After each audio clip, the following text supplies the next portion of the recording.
Кожны год мы з мамай робім варэнікі з чарніцамі. Гэта ўжо традыцыя.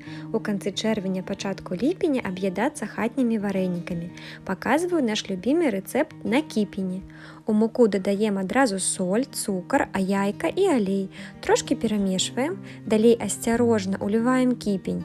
Спачатку мяшаем лыжкай, далей прадаўжаем вымешваць рукамі, пакуль цеста не перастане ліпнуць да рук. Асаблівасць такога цеста, яно не прыстае да стала, не трэба яго потым прыцярушваць мукой і адскрабаць. Даем цесту адпачыць, кладзем яго ў пакет на 20-25 хвілін. Катаем цеста тоненька і шклянкай робім кружочки. Ягады змешваем з цукрам і лепім нашыя варэнікі. Застаецца толькі зварыць, пакуль не паўсплываюць, і насалоджвацца. Цеста смачнае.